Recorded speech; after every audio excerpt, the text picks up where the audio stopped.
Okay, so we've covered so far a lot of introductory stuff and a lot of beginner aspects of ice. So you should have your feet wet by now. Now we're going to start moving into particle rendering and how to change the look and colors of particles. So let's get started. Let's go to primitive. I'm going to go to polygon mesh and I'm going to go ahead and create myself a disk. And here's my disk. Now let's create some particles for it. So you know the drill.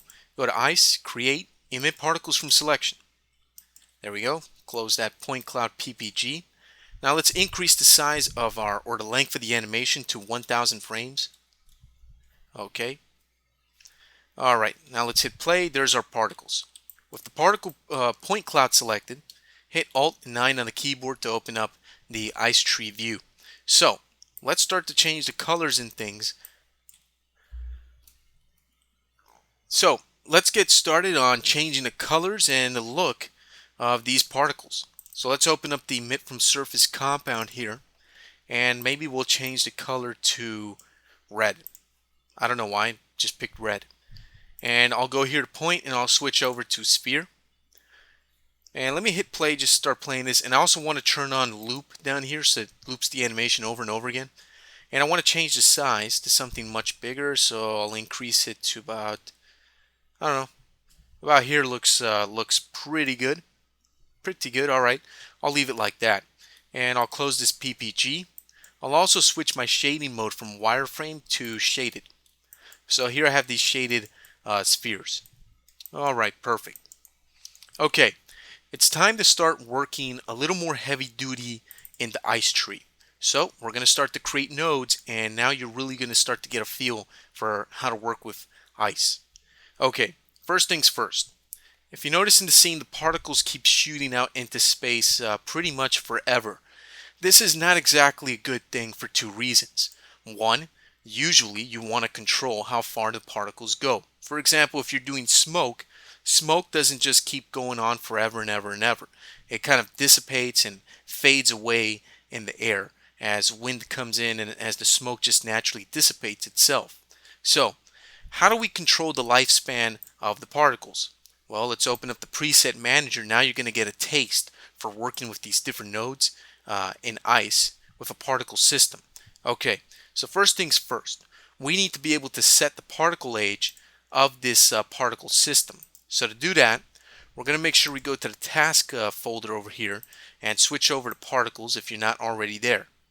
Then we want to go over to the setters category, because what we want to do is we want to set the particle age limit. So when we go to the setters category, we'll see that one of the nodes is called set particle age limit. Sounds like exactly what we need. So let's drag it over here to our ice tree, close the preset manager, and now if we open up the set particle age limit node, we get a couple of options. We can choose the particle age based on seconds or frames. We want to choose seconds. We can also choose the age limit of the particles in seconds. So we can make the particles die off and disappear after 4 seconds or whatever value we want. We'll keep it at 4 seconds because that's pretty good. Now, this isn't going to work until we connect it into our node tree system over here. So, where do we connect it? Well, we have an execute port, which is gray, kind of this dark gray color, okay? And you notice that our emit from surface compound has an execute on emit port down here that's also this dark gray color. Might those two be able to connect? Well, let's see. Yes, they do. Perfect. Edit that out of the video. Someone opened the door. Start again in 3, 2, 1. Perfect. All right. So those nodes connected there perfectly, which means that now this particle system has an age limit of 4 seconds, but we still have a problem. We need to tell ice when to kill off and delete those particles, because right now we told it how long they should last, but we didn't actually tell it to go ahead and delete the particles. We need to do that. So let's open up the preset manager. What we want to do is go to the deleting particles category, and we want to go ahead and create a delete particle at age limit compound. So we'll go ahead and drag and drop that in here. Now you notice it has an execute port. You do not want to connect this over here to this emit on surface compound. You want to go ahead and connect this to the ice tree over here. So we'll connect it to port 2. What will happen is the particles get created and the age limit is set, and that information goes through this connection to port 1. When it gets to port 2, this node is going to tell it kill the particles once they reach that 4-second age limit. Okay, so if we look at the viewport now, you notice that after they reach 4 seconds of life, the particles die off. Perfect. So now the particles don't live on forever, and your scene doesn't slow down to a stop. Okay, so now that we did that, let's do what we set out to do, which was to change the color of the particles. Let's open up the preset manager, and let's go down here to modifiers. We can do all kinds of things. We can modify particle color. We can also randomize color. So let's have a look at modify particle color. Let's drag and drop that into our ice tree. So now that we have this modify particle color node here, we can go ahead and plug this into our tree and control or change. We can modify, as the name suggests, the color of the particles. So you notice we have 3 ports and they're all being used up. I want to place this modify particle color node right after port 1, but port 2 is being used up. So what can I do? Well, I can right click on port 2, and then in this this menu that pops up, I can select insert port before. Once I click that, what happens is all the ports that were after port 2 are moved up, and port 2 is now made available. So I can grab this execute node and plug it right into port 2, and there we go. Now if I look at my particles, you'll notice my particle color is being modified. At the base, at the beginning of the life of the particles, they're blue. Then they turn to green. Let me close that preset manager. Let's go back into the ice tree view to see what's going on. Let's open up the modified particle color property page to see what's happening. Okay, we have several different options here. We have weight, for example, which controls the weight of the effect of this modified particle color. So if its effect is set to 0, it's not going to modify the color of the particles at all. If it's set to about 0.5, about 50%, it's going to affect it about, well, by that much, by 50%. You can still see that down here we still have a tint of red, which comes out almost like a purple down there. Okay, so we can change the amount of influence of the colors here based on the weight. Then we have a source parameter. Source parameter allows us to choose what the source of the color change is going to be. By default, it's set to age, but we can also set it to age percentage. And now this gradient down here is in total control of the color of these particles. So at the beginning, the particles start off blue. On the left over here is the beginning of the particle life. At the end over here on the right is the end of the particle lifespan. So once it reaches the end of its lifespan, which is 4 seconds, it turns to green. Okay, so we can actually add more colors here. We can left click right here to create a new color swatch, and then we can select that little color indicator down there, that little color square, and we can change that to say red. So now we have this neat little effect here of the particles going from blue to red and then turning into green. So it's a really cool effect there. Okay, we can also set it to time, so it's time based, and we can also set it to an external value, which we can then control here using this external value parameter slider.